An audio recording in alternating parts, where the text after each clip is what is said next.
Good evening, gentlemen. How are we doing? Hi, Declan. Hey, Declan. Hey, Dick. So we're just putting this short, we'll see how we go, maybe 20 minutes, 30-minute recording together, just for all the folk on Facebook, on social who've been following. So I get the opportunity really to ask questions that supporters want to find answers to. So just to run through sort of the semi-final, upcoming final on Sunday, and just a general chit chat around what's been happening. So it's kind of a look behind the curtain and to get your perspectives and so on. And for people just to get, I suppose with COVID now, there isn't the same opportunity for players and supporters really to have as much contact. So it's a little look behind the curtain and just to see what's been happening. So fair play for doing this, lads. I think we'll start with Aidy, and we'll go back to last Sunday. It was, I think we're still recovering here. It was an epic. I think you put us. The stand was absolutely packed. It was amazing. I mean, the atmosphere was fast. Like it's a throwback to a long time ago since we had that kind of atmosphere in the Glenfarne game, which is brilliant. But yeah, it was an interesting game. The lads dug deep on quite a few occasions. Really did not want to lose that game. Massive credit to them. And I don't know what Brian and Fergal maybe heard it on the field, but because where I was standing that along the sideline, you could hear and sort of feel the noise coming off the stand. There was a couple of occasions where we turned the ball over, and you know the noise that came from the stand was amazing, and it was something that I hadn't experienced in a wee while, and it's great to have as many fans back as possible, and hopefully as many, if not more, in Park Sean on Sunday. Definitely. The game itself, I suppose watching it from, like, generally, were there certain things that you were happy with? Like ball retention looked pretty good, but like Eslin as an opposition, hugely physical. And were there any, I suppose, there are aspects of the game that you're happy with and things you feel you need to work on?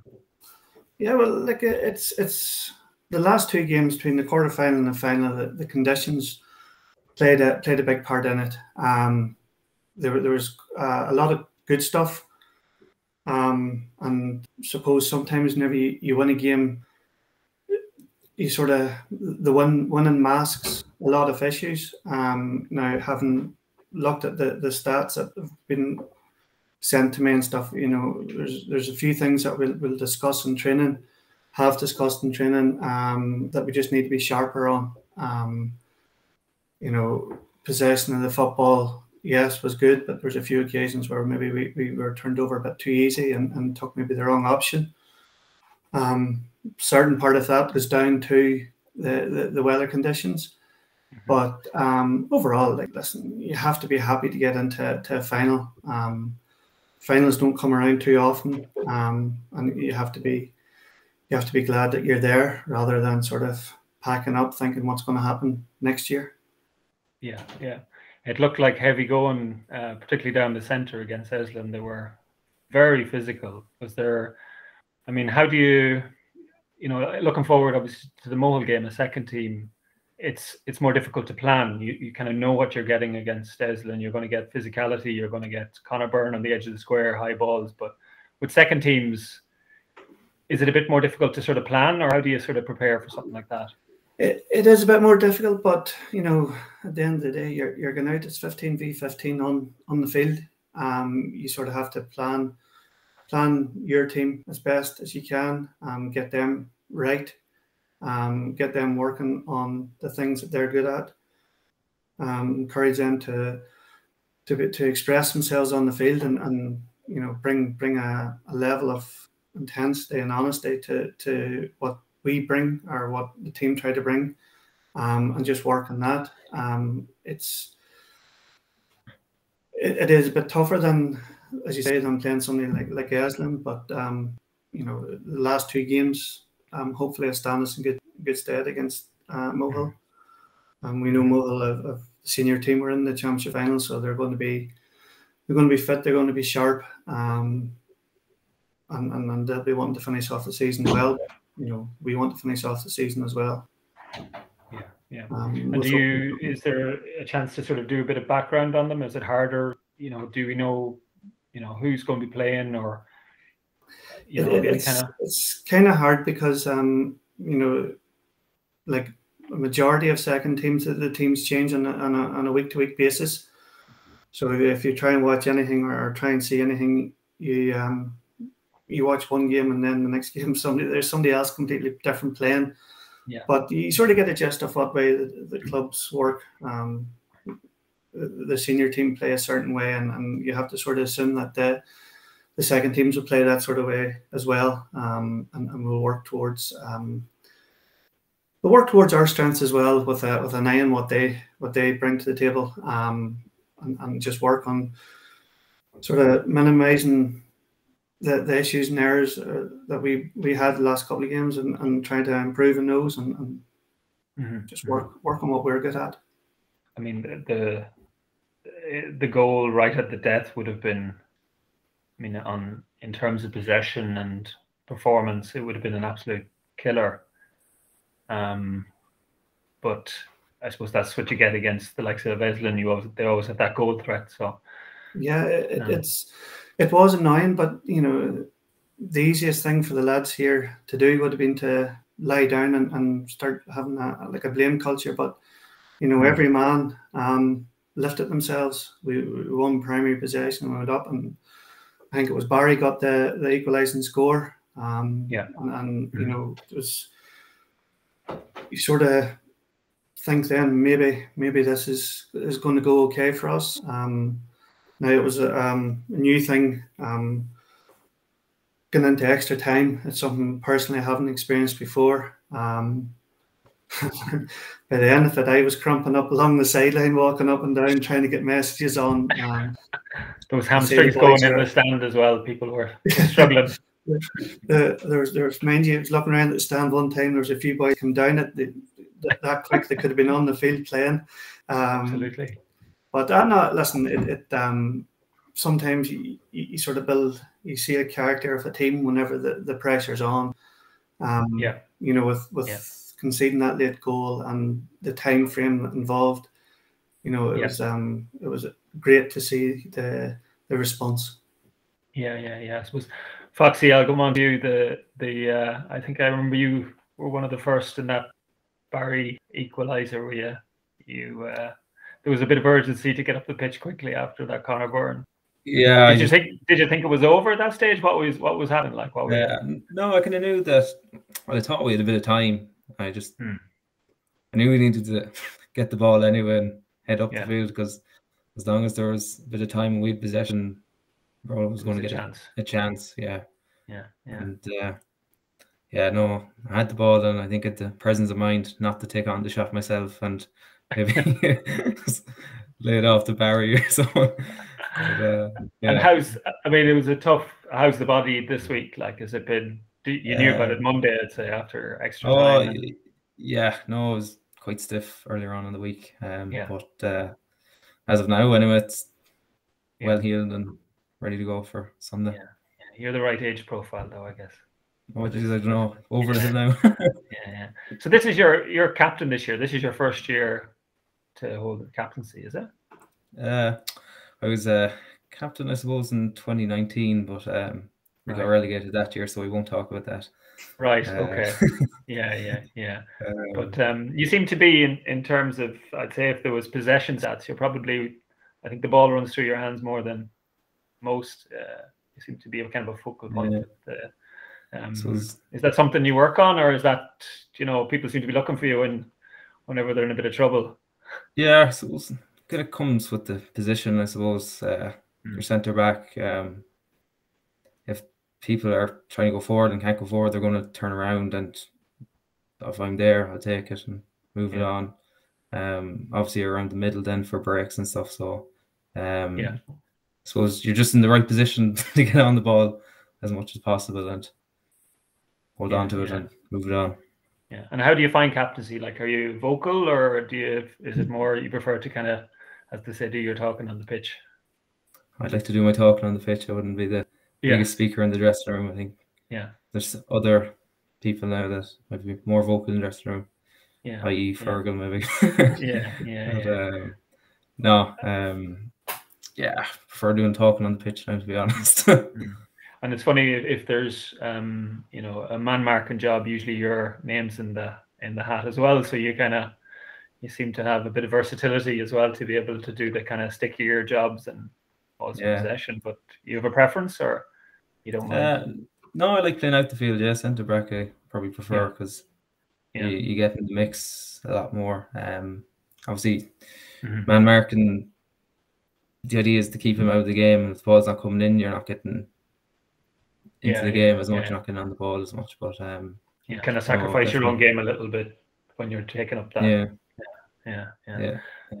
And for you, obviously, for both yourself and Fergal in Dublin, how have you managed with training and stuff? Obviously, it's a challenge as a rural club.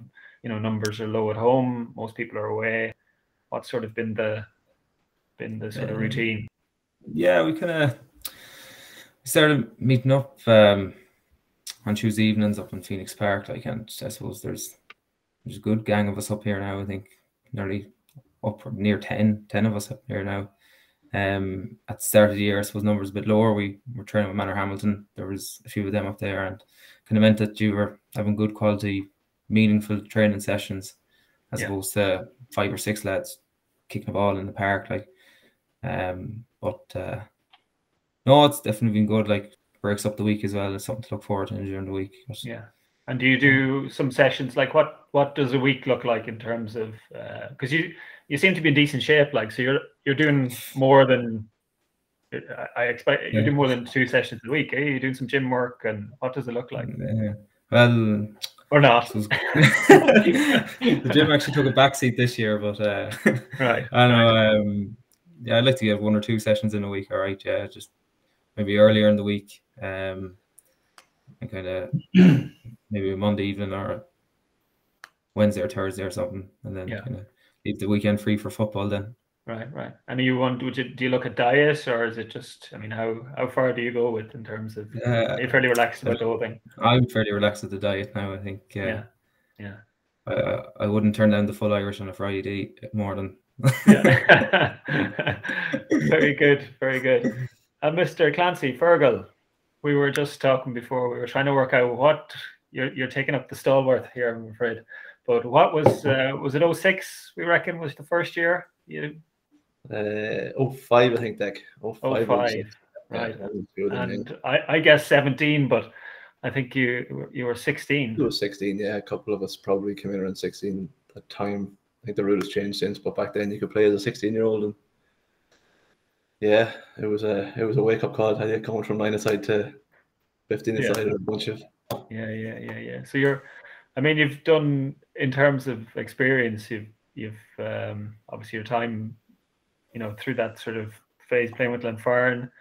You went on to play intercounty, a spell in Dublin. You probably played when you're over in Boston and so on. At the moment, I know there was a period, like it was, I think, like football was just all consuming. It was you were being called left, right, and centre, but it seems to be a bit more relaxed now. You're enjoying your ball a bit more. Yeah, no, definitely. In fairness, it's been a fair journey, all right. But at the minute, it's great. It's very enjoyable. There's a great group of lads there. Aidy's running a great show. Obviously, we all want to win, but it's not all encompassing. It's not huge pressure. We all enjoy ourselves. We have a bit of fun after. We meet up regularly for a few pints here and there, and a bit of crack we have during the week in Dublin. So it's a great mix of enjoyment, but also competitiveness, that you're getting that competitive itch, and there's a goal there that we're trying to reach, and thankfully we're one step away from it now. So it's a perfect combination, really, of what you want in a sport like this.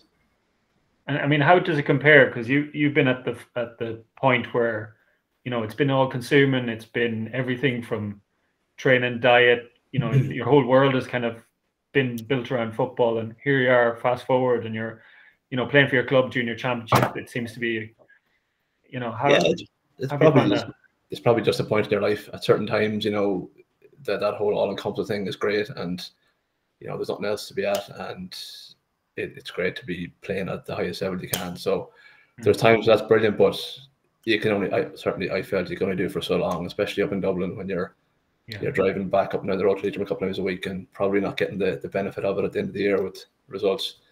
So it's fine. It's great when it's happening, but at the minute, like I say, it's a perfect balance now. At the minute, I'm enjoying the camaraderie, the downtime, the group. Of course, it's great to have something to strive for, and we're not just doing it to get out of the house. We all want to win a championship, and you can see that in the group of lads that we have. So there's a healthy mix of both a desire to be successful, but also to enjoy it along the way as well. So it's. And in terms of you from when you started back in 06, like how do you feel? The game has come on a lot. Like like even last Sunday, if you showed that to someone in 06, in terms of keeping the ball for some of the phases that we, it would be completely foreign. So the game has changed quite a lot. Completely, yeah, completely. I always pinpoint a time around 2011, 2012. I think I routinely blame kind of Jim McGuinness for just completely changing the way football is played, and it's a lot more possession. It's a lot more structured and disciplined, and it's good. I think it's all a good change, but it's very different. Back then, it was very physical. It was fitness. It was just kick the ball, get it up to the side of the field. If you win a free, great. If you get over the bar, great. If it goes wide, so be it. You just get the next one. Whereas now it's a lot more. Make sure we keep the ball, do something well with it, and give ourselves the best chance of scoring. So completely transformed in those times, and I'm sure in 15 years' time it'll be a different conversation again. It's just the way these things evolve. Yeah. And in terms of just the last one, like your role for for a number of years was you were kind of the focal point, and you were often double marked, and there was a real sort of the club were relying on you for a lot of the scores. I noticed last Sunday there was a nice spread of scores across the other players, which, I mean, from your perspective, obviously takes a bit of heat off, and kind of you can pull away players and so on. But have you noticed a bit of a shift in terms of players kind of coming up to the mark? Yeah, and in fairness, like throughout all my years there's always been players that are always able to step up, and that was never a problem. I think this year we have a lot of guys who want the ball. I think you touched on it there. That last score we got when we were pointing down a minute ago, I'd say the ball probably changed hands 5 times before we got a score, which just shows lads weren't shying away. They wanted to get on the ball, make it happen. So there's 15 lads there, in fairness, at any one time that want to show up, get the ball, and make something happen. It's certainly not falling on any one player on this team at the minute. So it's great. It also makes it a lot harder for the opposition to try and counter. It's easy to manage a couple of players if it's obviously a lot easier if you can concentrate your efforts on 1 or 2 players. But when you have 15 people to worry about, it becomes a lot bigger challenge, and that's certainly the case, I think, with us this year. Yeah. Very good, very good. And we'll just finish on with Aidy. What can we expect on Sunday? Everybody's scratching their heads, and it's by although it's a second team, it's still a very it looks like a very tough assignment. Yeah, it's going to be a very tough assignment, but you're going to expect that in a county final. What are people expecting? Hopefully not as close as last weekend. I don't think a few hearts could take it. Listen, we'll go out, we'll try our best. The players, in fairness to them, all year, anything I've asked of them have stepped up. Different people have stepped up different times and produced the goods. Just want them to go out and sort of express themselves as best they can and just have no regrets on the day. Brilliant, very good. And have you another session planned between? Obviously, it's difficult. You don't get as much contact time when players are so scattered. I'd imagine there's probably a session tomorrow or so before the match. Yeah, we'll just have a wee light session with a short session on Monday. A few lads turned up just to listen the legs just after the weekend, just to get them stretched. Tomorrow night we'll just go over a few things. You're not going to teach them anything new at this stage. It's just about get the focus on Sunday, get our minds into the right place, and hopefully come out the right side. Very good. And a full clean bill of health and after Sunday, is it? Yeah, full bill of health. Nobody's out at the moment. And it's probably the best. Probably the first time all year I would say we're going to have everybody there between different things. So it'll make the selection process maybe a bit more harder. Very good. Which is good problem to have. Yeah, it's a great problem. I think I've said to the boys this year that between the championship and the league, we've never put out the same team in any of the games. So there's a lot of exposure to players that have come in and done very well. And that's what we need the club to be to survive and strive going forward. We need more and more players coming in to push these guys on a bit more and hopefully help the club going forward. Super, great stuff. I suppose I mentioned at the outset, last Sunday was tremendous. It was a super, it was a spectacle, and just the excitement that it's generated has been superb. So I suppose from, thanks to the lads from I suppose all the supporters seems to be getting a real kick out of it. I'm sure there'll be a great turnout in Carrick on Sunday. There's everything from silage bales been painted to there's flags, and the buzz is tremendous. It gives the community such a lift. So credit to you lads. It's been great. So hopefully, fingers crossed, you can do the job on Sunday, and we can enjoy it for a bit longer. So I'll leave you at that. Leave you with your preparations. But thank you all for this, and I hope everyone at home enjoys it. We'll catch up on Sunday. We'll see you in Carrick. Cheers. Thanks.